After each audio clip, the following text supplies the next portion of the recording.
Hey guys, welcome back to another episode of Music Den. I'm your host, Armando Venditti. In today's episode, we are going to be doing another album spotlight, but there's a bit of a twist to this episode. Today, I'm going to be looking at Tom Petty and the 2020 reissue of his second solo album, Wildflowers and All the Rest.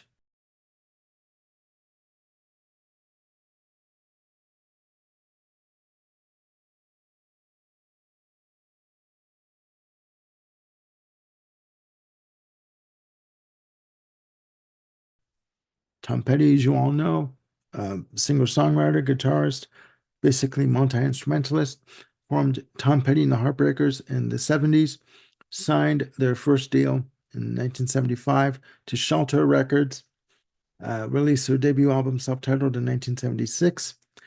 Um, Tom Petty and the Heartbreakers have released a ton of albums, a string of albums from 76 through to the 80s.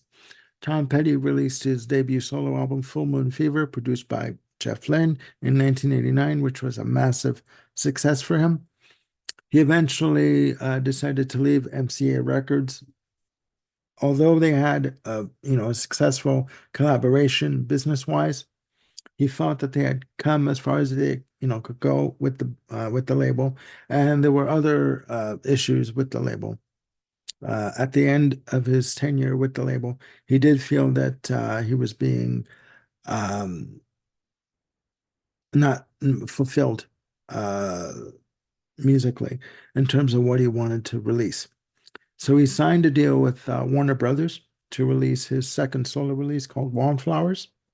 Wildflowers was produced by Rick Rubin, Tom Petty, and Mike Campbell, basically Tom Petty's right-hand man and best friend, and fantastic guitarist, musician. Wildflowers was released on November 1st, 1994, again through Warner Brothers, clocking in at what some people would consider to be a mammoth 62 minutes and 48 seconds. Personally, for me, I feel that if an album is 70 minutes, it doesn't matter. If the music is good, it's warranted to put it out, right? The album reached number one in the US charts. Wildflowers had three singles. You Don't Know How It Feels, You Wreck Me, and It's Good to Be King. Now, Wildflowers got its start in around 1992. That's when Tom Petty started to write music for this album. And Rick Rubin has stated that he uh, had listened to Full Moon Fever and just was mesmerized by it. And at some point wanted to work with Tom Petty. And he called the offices at MCA Records, and he was told emphatically by the MCA staff that Tom Petty is exclusively produced by Jeff Lynne. Case closed.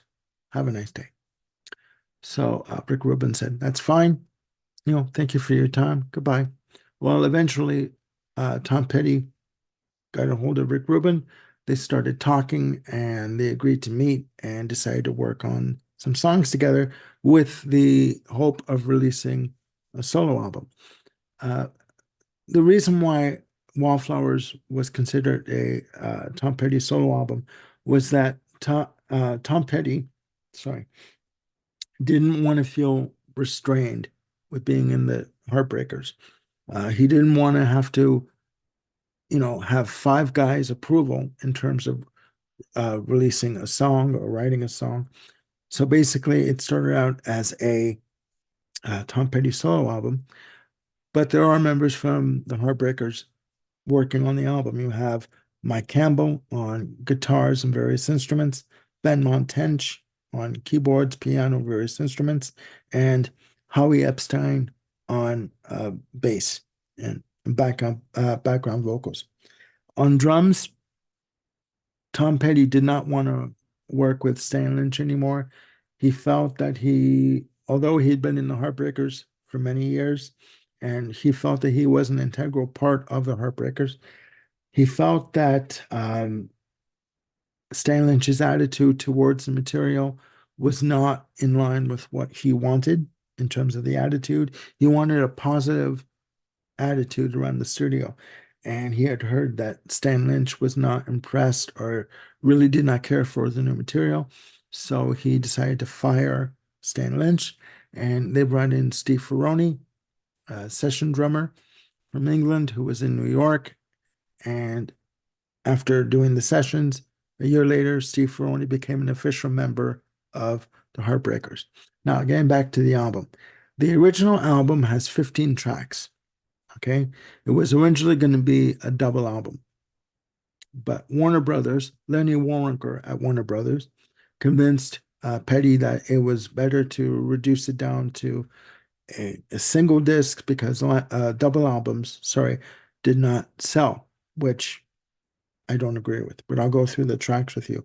This album, Wildflowers, is, in my very humble opinion, one of the best Tom Petty albums I've ever heard. And I don't say that lightheartedly. I really don't. Um, this is a very emotional album.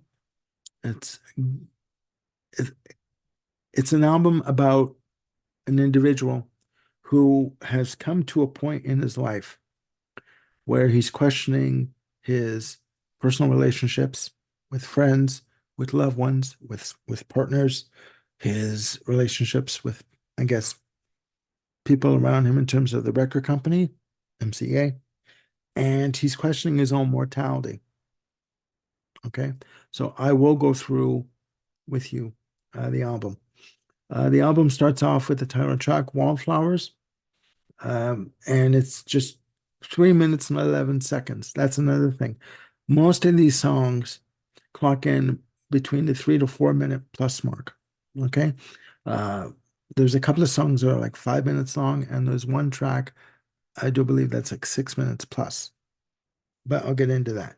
Wallflowers starts off the album. It's a beautiful acoustic piece, and it's basically saying to someone, you belong in a happier place, in a happier frame of mind. You belong to go forward and be happy with whatever it is you're going to do. It may not be with me, but you know what? That's fine. You know. Next up is the first single, You Don't Know How It Feels. And I should also say all of these songs are written by Tom Petty solo or Tom Petty with Mike Campbell as a co-write. You Don't Know How It Feels, lead off single, fantastic. Uh, Solid drumming by Steve Ferrone, great harmonica playing, and great, just a relaxed vibe on the whole track. Massively successful single for Petty. Um, Third track is a track called Time to Move On. And again, this one is more of a kind of like folk country kind of a feel to it. And it's basically saying that, you know what, I've done all I can do here in whatever situation that this person was in, and that they need to move on to something else in their life, right? You Wreck Me is the second single from the album. Fun rocker of a track. I call this an ass-shaking rocker of a track. Just beautiful. And the way Petty double tracks his vocals on the choruses is just great, right? And adds a real full, rich sound to the vocals on this track. Next up is the third single, It's Good to Be King. Again, clocking in at 5 minutes and 10 seconds. You know, average for an album track. Just great for a single. Fantastic. Has a very laid back feel on it with the vocal. It the vocal kind of comes in on the backbeat, like just behind the drums, right? But fantastic, fantastic. Um, Track 6 is a track on Only a Broken Heart. Again, this is Petty looking at his life and just saying that, you know, I've been through some bad experiences. I've learned, and I will eventually rebuild my life and rebuild my heart and my soul again and move on, you know. Honeybee is the next track. Very heavy driving guitars, but it's a fun track. It's a fun track. Most of these songs, the songs I just mentioned and the ones that are coming up, you really feel that they're relaxed in the studio. They're having a good time. And most of these songs sound like you know, they took like maybe one or two takes, three at the most, if that, to get down. But it's a very organic, live sounding album. Like all the musicians are in the studio, they're all set up and they're all playing facing one another and just doing the take and just having a fantastic time, right? Honeybee, again, really heavy driving guitars on this track, just under 5 minutes, and the vocals sound like he's having fun with it. Like it's fantastic.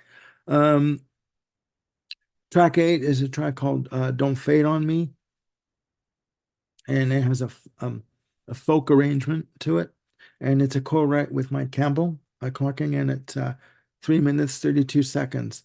In my notes, I have here, again, folk arrangement, heavy lyrics dealing with relationships, and like telling his wife at the time. I then found out that he was separating from his wife during the recording of this album, and the arrangement also has a bit of a Delta blues feel to it, right? A lot of acoustic guitars. The acoustic guitars are very prominent in the mixes for this album.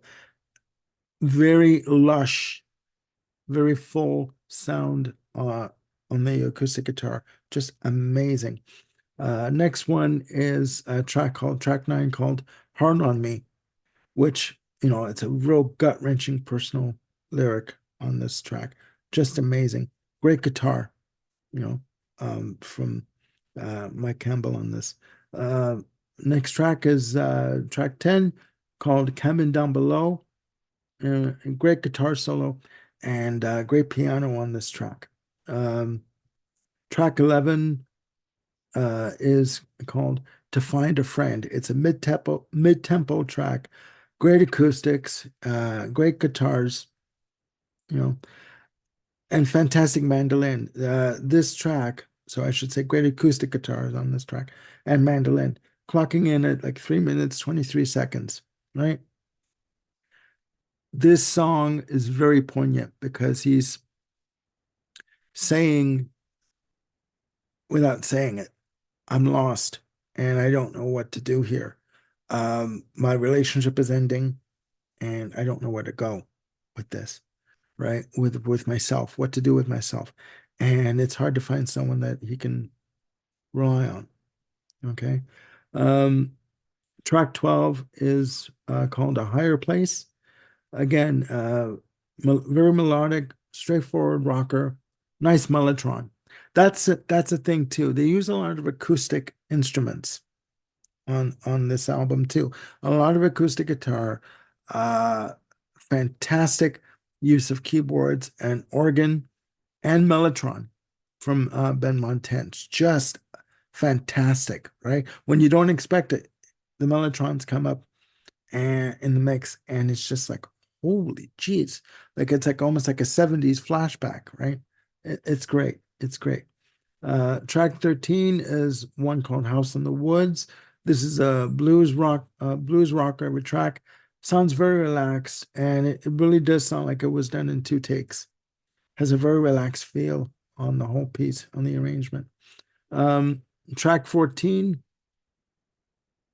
is one called Crawling Back to You. Okay.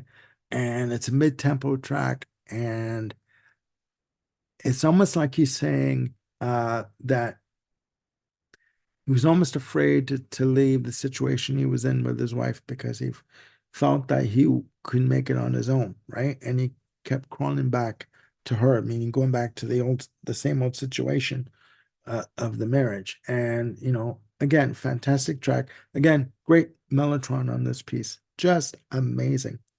Um, Track 15, the final track on the original album, called Wake Up Time.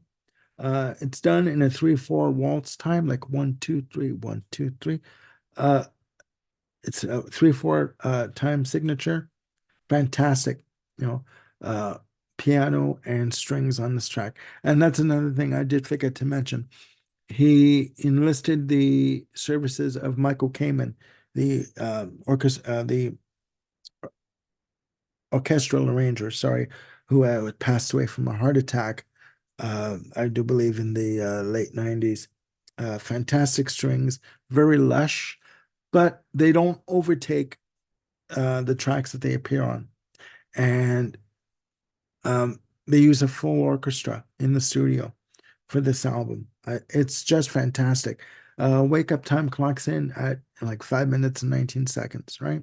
So these songs are not overly long, but they're long enough, right?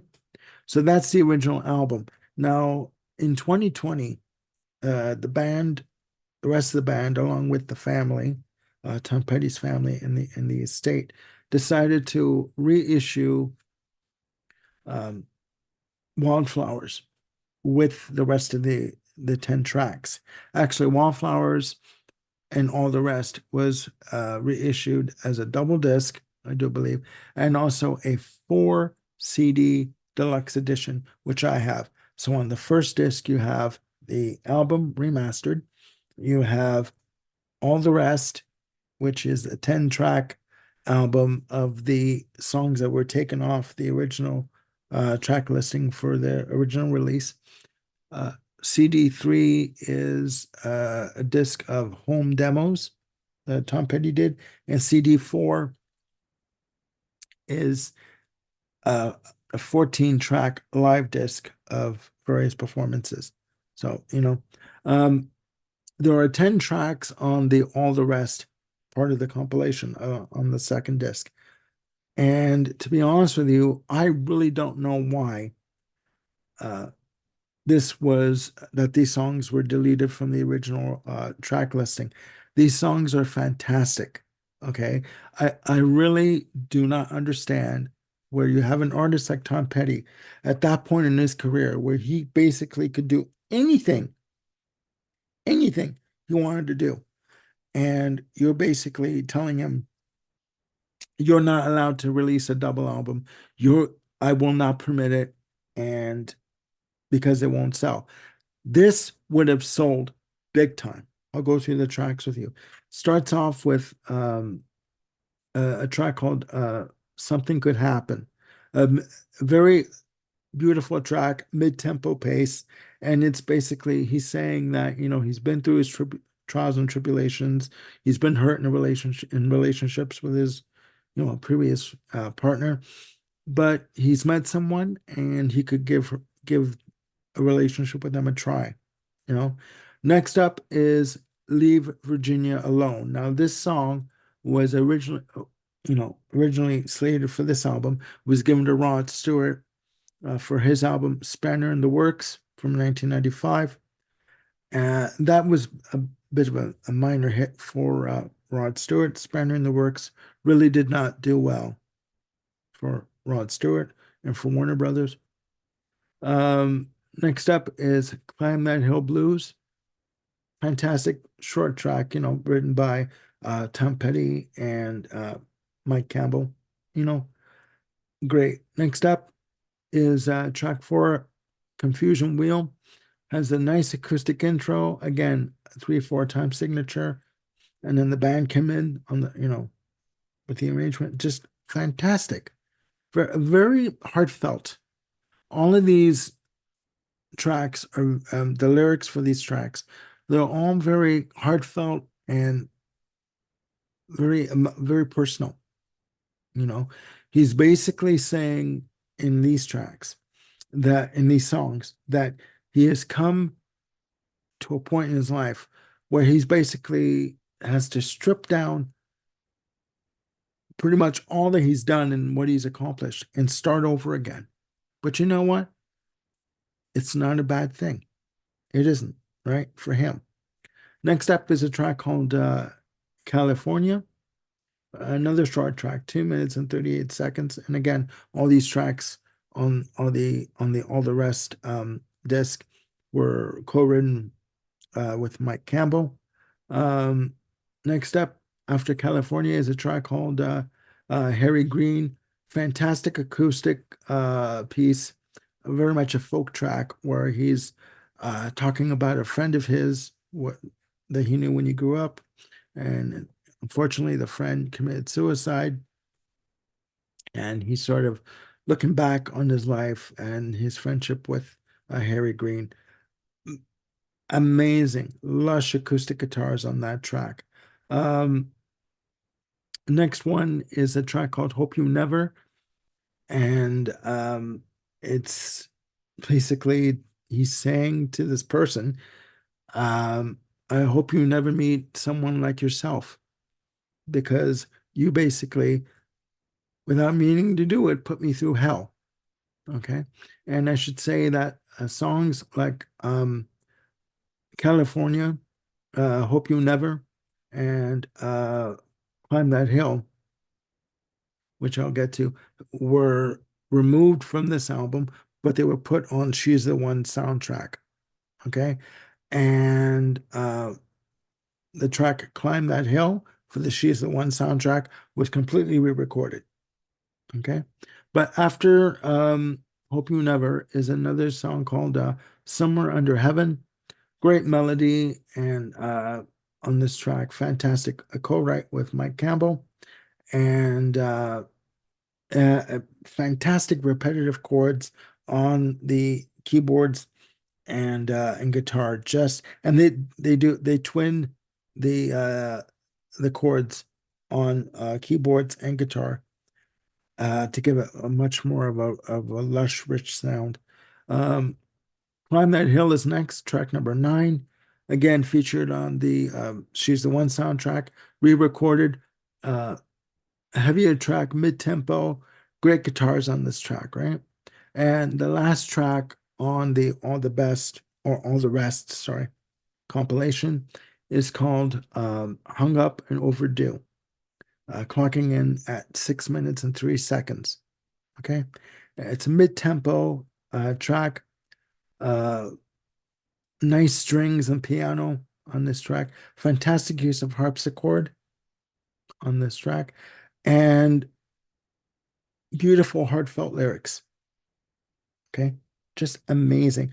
What he's basically saying on this track is, aren't we all overdue for something positive in our lives? Aren't we all overdue for some kind of positive change and just to enjoy our lives again?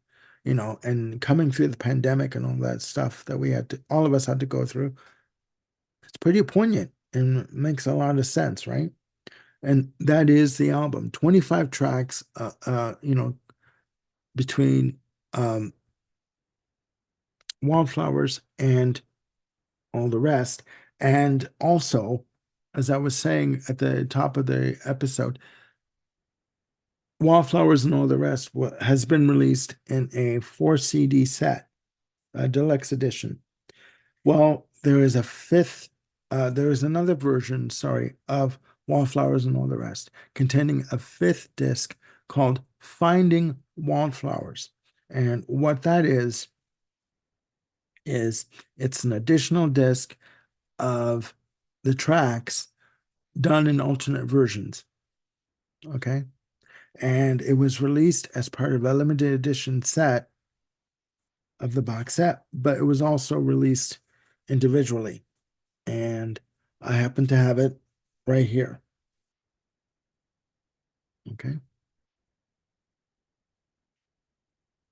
You can get this individually, as you see here. It's through Warner Brothers or Warner Records. This on Amazon, I got it for like $13.99, and I got it within a day of ordering it. So that's the front. I'll show you the inside. Comes in a gatefold sleeve.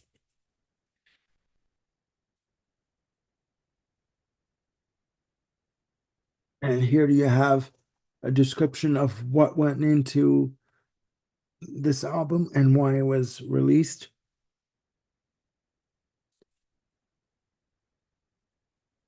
And here's the back. Sorry.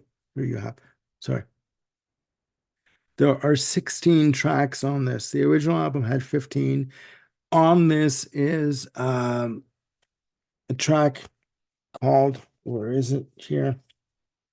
Girl on LSD, which was a B-side, which was the B-side, sorry, to You Don't Know How It Feels. It's a cute little song, right? And there's footage of Tom Petty doing the song Girl on LSD live, right?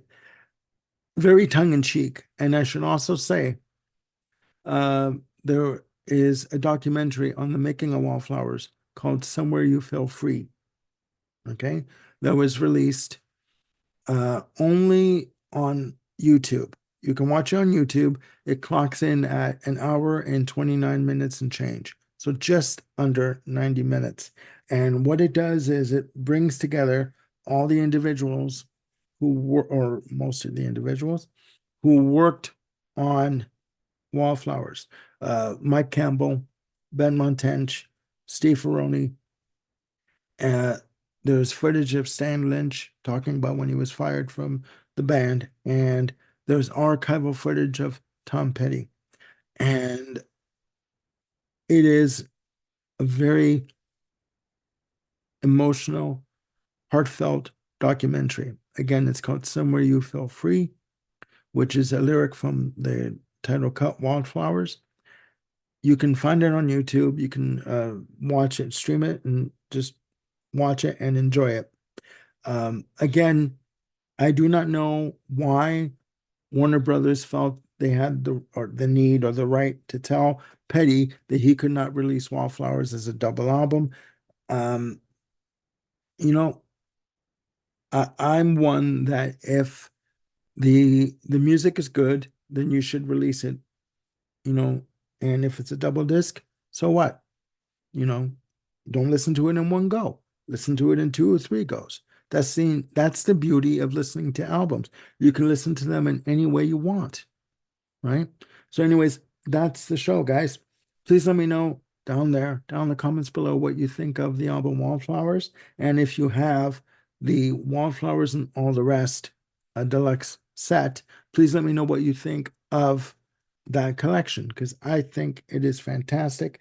And also check out Somewhere You Feel Free on YouTube. And you can also try and get yourselves a copy of Running Down a Dream, which is a feature-length film documentary on the life and career of Tom Petty, directed by Peter Bogdanovich. I know that Running Down the Dream, the documentary, is, in my very humble opinion, the best music documentary film that I have seen ever. And as much as I love Queen, and as much as I will always love Queen, this documentary, Running Down a Dream, uh, trumps, pardon me for saying trumps any Queen documentary I have seen thus far. And I love Queen, don't get me wrong, but there's so much emotion and just heartfelt uh, reaction in this film. And just someone, Tom Petty, that just loved, lived, and breathed music and wanted everyone to hear what he was doing. So again, please let me know once you've listened to, or if you've listened to uh, Wallflowers, or if you have the Deluxe Edition, please let me know what you think of it. That's it for now. I have a show coming up later with Jim Bricker. We're going to be doing our top 10 Frank Zappa album countdown. So that's going to be really good. And there are other shows in the coming up that we're developing. It's going to be good. We have quite a few shows coming up. So that's it for now. Please click like and subscribe and hit the notification bell to keep yourselves on top of any new content that I've got coming up. And yeah, please look after yourselves and one another. I'm Armando Venditti signing off. Bye for now.